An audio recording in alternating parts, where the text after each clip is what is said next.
I'm finally here with my August wrap-up. So let's talk about all the books I read in August. The first books that I read I don't actually have with me because I got them from the library and they've already been taken back to the library, but it was volumes 8 and 9 of Giant Days and I gave them both 4 stars. I think I've given all Giant Days volumes 4 stars. I think it's a really solid series and it's really funny and I really like it. And it was just more of their shenanigans in university and living off campus and a whole bunch of stuff, making new friends, all that regular Giant Days stuff. It was great. I really enjoyed them. I feel like there's not much else I can say about them. They're really short. I don't want to give spoilers. They're just fun comics. The next book that I read was Waiting for Tom Hanks by Kerry Winfrey, which I gave this 5 out of 5 stars. This was exactly what I needed at the time that I read it. It was super cute. It was super wholesome. I just like melted every single time the love interest did anything or said anything, and I absolutely loved reading it, so I gave it 5 out of 5 stars. It is about a woman who dreams of becoming a screenwriter and writing her very own rom-com with a main character similar to the types of main characters that Tom Hanks plays in rom-coms. And she actually ends up getting a job on a movie set that's filming in her town for a few weeks. And the main actor is actually someone who she hates, but she doesn't like really hate him, she just hates who she thinks he is because she doesn't know him yet. She just hates him based on his interviews and his appearances and stuff like that. Turns out they both really like each other and it was great and I loved it. I also love the non-famous person and famous person falling in love trope. It's one of my faves. So this just like had me from the synopsis. I was like, yes. And yes, it was yes. Next I read Bloom by Kevin Panetta and Savannah Ganuccio. And I gave this 4 to 5 stars. I got this from my library and I have to bring it back soon, but I really enjoyed it. I gave it 4 out of 5 stars. It's just a cute graphic novel about a boy training a new boy to work in his parents' bakery. And there's like family issues and friend issues and a lot of like regular, relatable, early adulthood stuff. It's all done in like blue tones, which I did like. Maybe I might have liked it a little bit better though if it was in color, because it would have just been more punchy, but I did like that it was in blues and I thought it was a nice touch.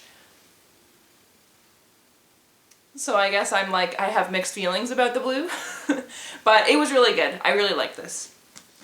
And the next book that I read was Red, White, and Royal Blue by Casey McQuiston, which I did originally rate 5 stars and then I changed it to 4.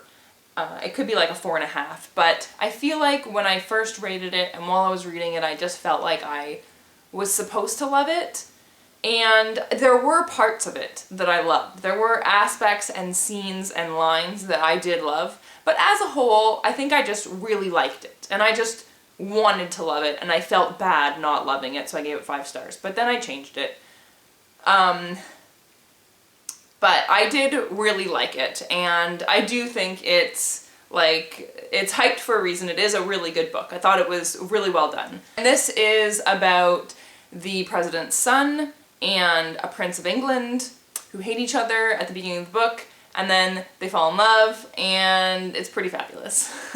I did think going into it that I would find it to be really long since this is just a contemporary, but overall I didn't think it dragged or anything. There was a lot of like minor political stuff about his mother's like race for the next presidency because they're in her 3rd year of being president, so they have to like get ready for elections in the 4th year or whatever.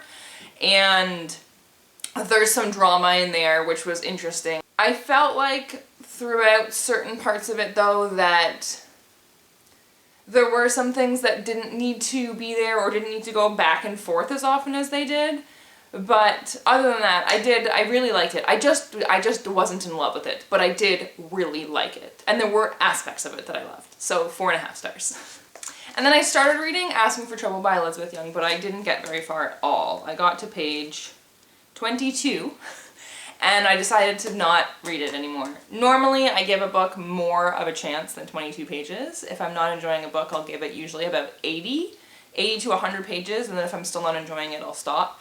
But at this point in my life, I didn't want to be reading a book that I wasn't enjoying even without giving it a chance. I wanted to read a book that I liked from the beginning. I didn't want to spend some of my time in my upsetting life reading a book that wasn't making that better, so I stopped reading it.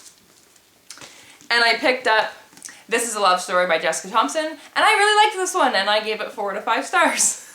This Is a Love Story is about two people who are hopelessly in love with each other but are convinced that it's unrequited, and it takes place over 5 years of them being really good friends and hating themselves for not having the courage to do anything about their love, but also it's not that they don't have the courage, they've become such good friends they're afraid to ruin it because they're just convinced that the other person doesn't feel the same way about them, but they do.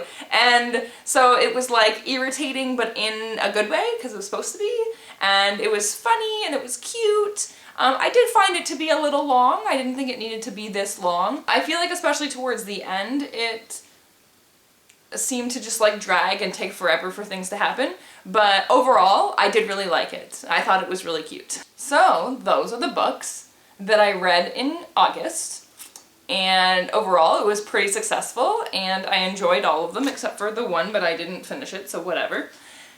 And that's all for now. Bye, have a good day.